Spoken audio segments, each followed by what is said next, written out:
मेरी भाषा हिंदी भाषा परिवार में आप सभी प्यारे बच्चों का स्वागत है। आशा करती हूँ आप सभी अपने परिवार के साथ स्वस्थ हैं, सुरक्षित हैं और खुश होकर अपनी पढ़ाई कर रहे हैं। प्यारे बच्चों, आज हम पढ़ने वाले हैं हमारी हिंदी की पाठ्य पुस्तक वसंत से हमारा पाठ जो देखकर भी नहीं देखते। इस पाठ की लेखिका का नाम है हेलेन केलर। प्यारे बच्चों, हम सभी के पास भगवान का दिया हुआ सबसे अनमोल तोहफा है, वो है हमारा शरीर। और हमारा शरीर अगर सही है, सुरक्षित है, साथ में स्वस्थ है तो जीवन जीने का आनंद भी आता है। अगर हम बीमार हो जाते हैं या हमारे शरीर में कोई कमी हो जाती है या कोई अंग काम नहीं करता है तो हमारे लिए कितना मुश्किल हो जाता है। आप सोचकर देखिए, अगर आपको दिखाई ना दे, अगर आप आसपास की दुनिया को नहीं देख पाएं तो आपको कैसा लगेगा। सोचिए, रात को जब अंधेरा होता है, हम कुछ भी नहीं देख पाते तो हमें कितना डर लगता है, हम कुछ भी नहीं देख पाते हैं। लेकिन दुनिया में ऐसे कितने ही लोग हैं जिनकी आंखें नहीं होती, जिनके हाथ नहीं होते, जिनके पैर नहीं होते, जिनका शरीर स्वस्थ नहीं होता है, तो वो कैसे जीते होंगे, इसका अनुमान लगाकर आप देखिए। और हमारे पास सब कुछ है, सब कुछ सही सलामत है, फिर भी हम अपने जीवन से कितनी शिकायतें करते हैं। प्यारे बच्चों, हमारे पास आंखें हैं, लेकिन आंखें होते हुए भी हम चीज़ों को इतना ध्यान से नहीं देखते हैं। क्या आपने कभी महसूस किया है, सड़क पर चलते हुए कितनी बार हमने छोटी छोटी चींटियों को देखा है, या किसी पेड़ के छोटे छोटे पत्तों को हमने देखा है, या बहुत छोटी छोटी चीज़ों को हमने महसूस किया है। वो हम ऐसा इसलिए नहीं कर पाते क्योंकि हमारी आंखें हैं और हमें लगता है आंखें सभी की होती है, देखना एक साधारण सी बात है। लेकिन जिनकी आंखें नहीं होती वो सही महत्व समझ पाते हैं कि देखना किसे कहते हैं। आज का हमारा पाठ जो देखकर भी नहीं देखते कुछ कुछ इसी प्रकार की बातों पर आधारित है, जिसकी लेखिका हेलेन केलर जी हैं। हम कितनी आसानी से चीज़ों को देख सकते हैं, सुन सकते हैं, बोल सकते हैं, चल सकते हैं, पर इन सब बातों की तरफ हमारा ध्यान नहीं गया होगा। जो अपनी आंखों से देख नहीं सकते, कानों से सुन नहीं सकते, बोल नहीं सकते या चल नहीं सकते, कभी सोचा है उन्हें काम करने में कठिनाई तो अवश्य होती होगी। आपने भी अपने आसपास ऐसे व्यक्ति या किसी बच्चे को जरूर देखा होगा जो अच्छे से देख नहीं पाता हो या फिर कोई और कमी के कारण से बिल्कुल सही से काम नहीं कर पाता हो। प्यारे बच्चों, ऐसे व्यक्तियों को हम देखते हैं और कुछ लोग ऐसे व्यक्तियों का मजाक भी बनाते हैं क्योंकि वो हमारी तरह दिखाई नहीं देते हैं, या किसी कमी के कारण उनका मजाक बनाया जाता है, उनको चिढ़ाया जाता है, जो कि बहुत ही गलत बात है। हम एक बार महसूस करके देखें कि उनको कितनी तकलीफ होती होगी। उनको बिना आँखों के देखना, बिना पैरों के चलना, बिना कानों के सुनना, दिन प्रतिदिन कितनी ही परेशानियों का सामना करना पड़ता होगा। हमें इन बातों को महसूस करने की कोशिश करनी चाहिए। अब तो आपको पता चल ही गया होगा कि ये जिक्र यहाँ पर क्यों किया जा रहा है, क्योंकि प्रस्तुत पाठ जो देखकर भी नहीं देखते लेखिका के अनुभव पर आधारित पाठ है। जो देख नहीं सकती थी, यानी हमारी लेखिका हेलेन केलर खुद देख नहीं सकती हैं, परंतु वह देखने वाले लोगों से ज़्यादा देखती हैं। आपको अभी मेरी बातों पर विश्वास नहीं हो रहा होगा, पर यह बात सही है। जब आप इस पाठ की नायिका लेखिका को जानेंगे, उसके बारे में पढ़ेंगे, तो आपको पता चल जाएगा कि ये बात बिल्कुल सही है। जिनकी आंखें होती हैं वो इतने अच्छे तरीके से चीज़ों को नहीं देख पाते जितने अच्छे तरीके से वे लोग देख पाते हैं जिनकी आंखें नहीं होती। अरे अरे रुकिए, पाठ पढ़ने के लिए इतना उतावलापन मत दिखाइए। ये भी तो जान लो कि ये पाठ लिखने वाली लेखिका कौन है। इस पाठ की लेखिका व नायिका दोनों एक ही है। उनका नाम हेलेन केलर है। ये अमेरिका की हैं। वह 1.5 साल की थी। बचपन की एक गंभीर बीमारी की वजह से उनकी देखने और सुनने की शक्ति जाती रही, लेकिन उन्होंने हार नहीं मानी। वह न तो देख सकती थी और न ही सुन सकती थी, पर फिर भी उन्होंने दुनिया भर में घूम घूम कर अपने जैसे लोगों के अधिकारों और विश्व शांति के लिए काम किया।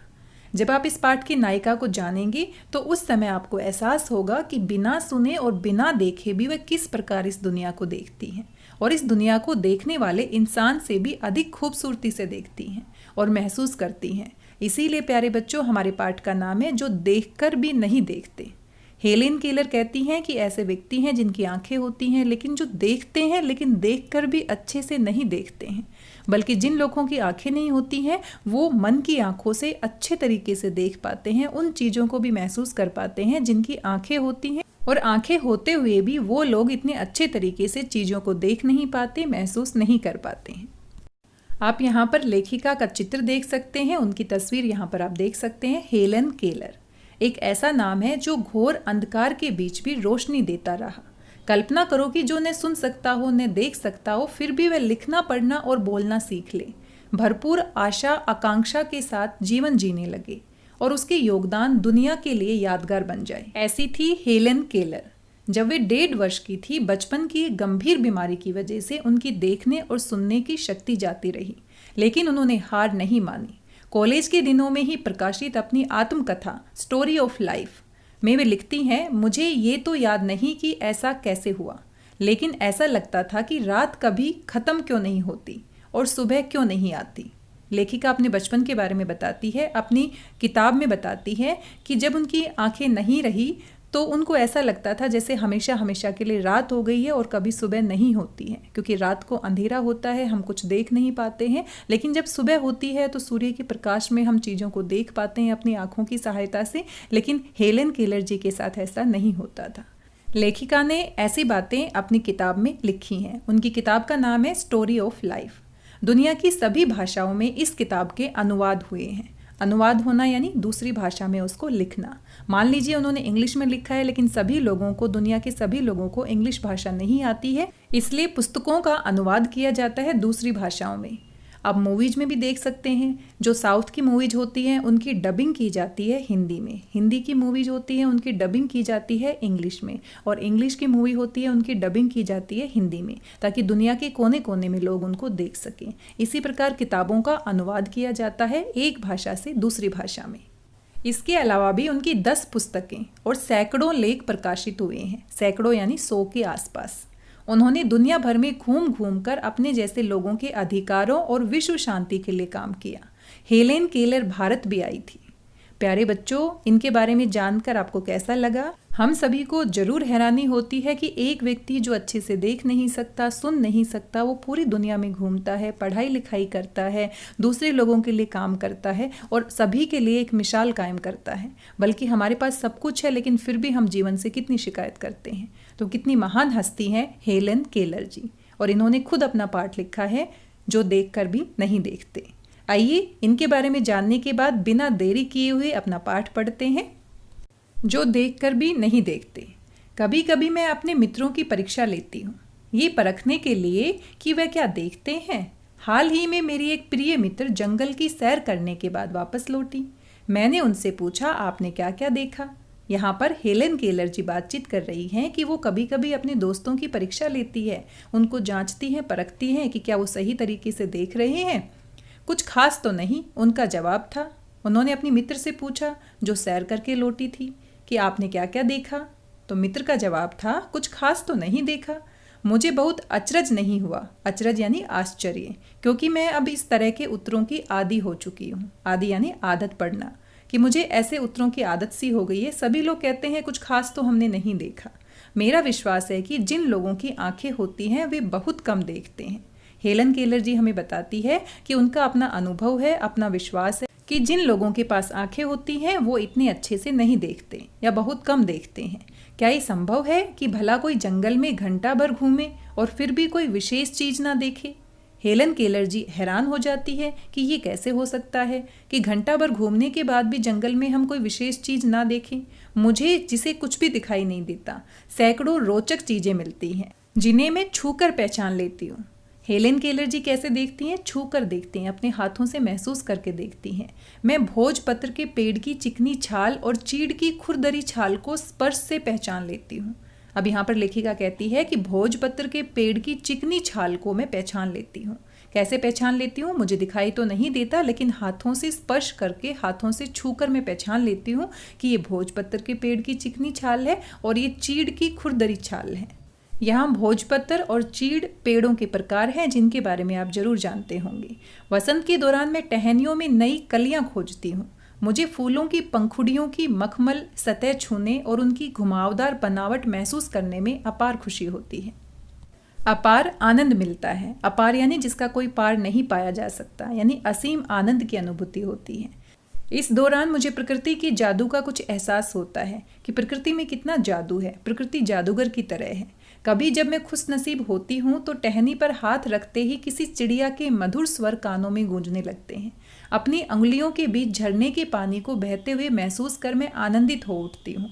मुझे चीड़ की फैली पत्तियां या घास का मैदान किसी भी महंगे कालीन से अधिक प्रिय है। बदलते हुए मौसम का समा मेरे जीवन में एक नया रंग और खुशियां भर जाता है। प्यारे बच्चों, आपने देखा हेलेन केलर जी देख नहीं सकती हैं लेकिन हाथों से छूकर महसूस कर सकती हैं। वो नए नए पत्तों को पहचान सकती हैं, नए नए फूलों को पहचान सकती हैं और बसंत ऋतु आने पर जो जो प्रकृति में बदलाव आते हैं उनको वो महसूस कर सकती है और आनंदित हो सकती हैं। कभी कभी मेरा दिल इन सब चीज़ों को देखने के लिए मचल उठता है। कभी कभी उनका भी मन करता है कि काश मेरी आंखें होती तो मैं भी इनको देख सकती। अगर मुझे इन चीज़ों को सिर्फ छूने भर से इतनी खुशी मिलती है तो सोचिए देखने से कितना आनंद प्राप्त होता होगा। तो उनकी सुंदरता देखकर तो मेरा मन मुग्ध ही हो जाएगा। परंतु जिन लोगों की आंखें हैं वे सचमुच बहुत कम देखते हैं। इस दुनिया के अलग अलग सुंदर रंग उनकी संवेदना को नहीं छूते।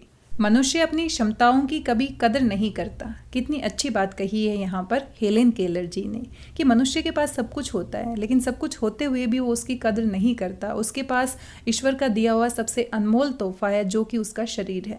अगर हमारा शरीर स्वस्थ है, संपूर्ण है तो हमें किसी चीज़ की कोई कमी नहीं हो सकती, लेकिन फिर भी हम शिकायतें करते रहते हैं।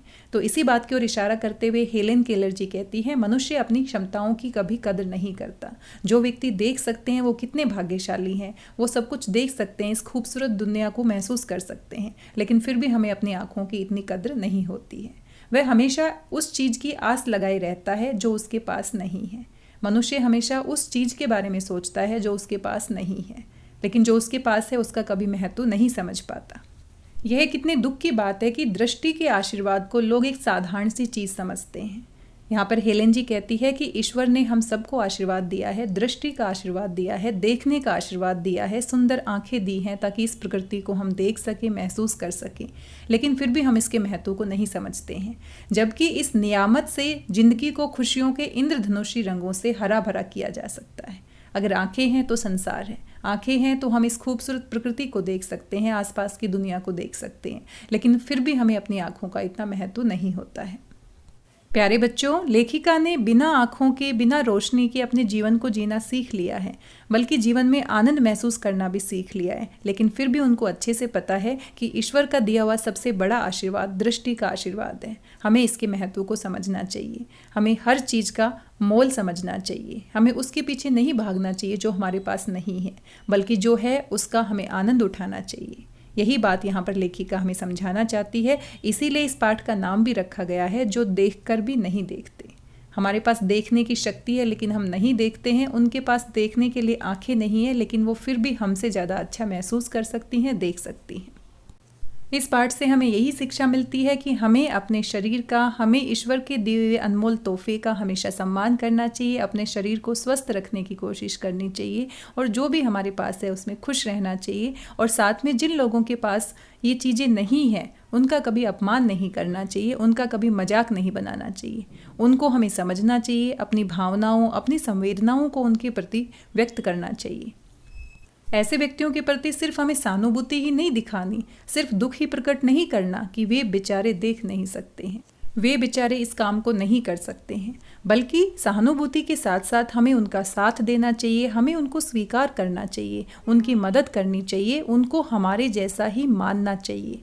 तभी ये समाज मिलकर आगे बढ़ सकता है। अगर हम दूसरों को सहानुभूति की नज़र से सिर्फ देखते रहेंगे, सिर्फ बेचारा कहकर पुकारते रहेंगे, तो कभी भी हम एक ऐसे समाज की कल्पना नहीं कर सकते जहाँ पर सभी समानता का अधिकार रखते हैं। सभी समान हैं, सभी इस समाज का हिस्सा हैं, चाहे उनके अंदर कोई कमी हो, चाहे उनके अंदर कोई कमी ना हो, हमें स्वीकारना है, उनका साथ देना है, मजाक या अपमान तो बिल्कुल भी नहीं करना है। इसके बारे में सोचिए प्यारे बच्चों। आशा करती हूँ आपको पाठ अच्छा लगा होगा। बहुत ही महत्वपूर्ण बातें और बहुत ही महत्वपूर्ण शिक्षा आपने इस पाठ से ली होगी। पाठ के अंत में आपके पास केवल पढ़ने के लिए छूना और देखना ये लेख दिया गया है। इससे संबंधित प्रश्न परीक्षा में नहीं पूछे जाएंगे। आइए इसको भी पढ़ते हैं, इसमें क्या महत्वपूर्ण जानकारी बताई गई है। तुम जानते ही हो कि हम आसपास की दुनिया को अपनी इंद्रियों की मदद से महसूस करते हैं। इंद्रियां यानी कौन कौन सी इंद्रियां होती हैं? हमारी आंखें होती हैं, कान होते हैं, नाक होते हैं, जीभ होते हैं और हमारी त्वचा होती है। आंखों से हम देखते हैं, कानों से हम सुनते हैं, नाक से हम सूंघते हैं और जीभ से हम स्वाद लेते हैं और त्वचा से छूकर किसी चीज़ का अनुभव करते हैं। आओ हम प्रयोगशाला में अपनी नज़र और स्पर्श के माध्यम से कुछ प्रयोग करें और चित्र बनाकर देखें कि हम लोग अपनी आंखों से कितना बारीक अवलोकन कर पाते हैं। अवलोकन करना यानी देखना, और कितना छूकर। इस गतिविधि के लिए 8-10 किस्म के पेड़ पौधों की पत्तियों की जरूरत होगी और 3-4 साथियों की। जितने दोस्त इस प्रयोग में शामिल होना चाहे उतने कागज के लिफाफे पास रखने होंगे जिनसे आर पार दिखे। प्यारे बच्चों, यह एक गतिविधि है जिसको आप अपने दोस्तों के साथ मिलकर पूरा कर सकते हैं और इसका आनंद उठा सकते हैं। हर लिफाफे में एक पत्ती डाल दो, हर दोस्त को एक एक लिफाफा दे दो। हाँ, ये ध्यान रखना कि तुम्हारे दोस्त ये न देख पाएं कि उनके लिफाफे में किस तरह की पत्ती डाली जा रही है। अब तुम अपने दोस्तों से ये कहो कि वे अपने अपने हाथ डालकर पत्ती को छुएं। अंदाजा लगाएं कि उनके पास किस पौधे की पत्ती है। पत्ती को देखना नहीं है, आंखों पे पट्टी बांधकर सिर्फ उनको छूना है और महसूस करना है। पत्ती के आकार को टटोलें और उनका चित्र बनाने का प्रयास करें। इस पूरी प्रक्रिया में पत्ती को आंखों से नहीं देखना है। जब बिना देखे चित्र बनाने का कार्य पूरा हो जाए तो लिफाफे से पत्ती निकालकर सामने रखें और उसे देखकर चित्र बनाएं। कौन सा चित्र ज़्यादा बारीकी से बना है, बिना देखे बनाया हुआ या देखकर बनाया हुआ? क्या और कोई तरीका भी है जिससे पत्ती को बिना देखे पहचानने में सहयोग मिल सकता है?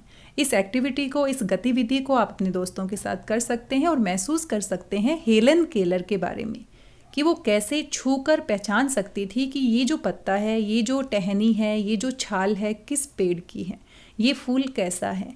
वो सभी चीज़ें छूकर महसूस करती थी। आज के इस वीडियो में बस इतना ही। मिलते हैं अगले वीडियो में इसी पाठ के अभ्यास के प्रश्न उत्तर के साथ।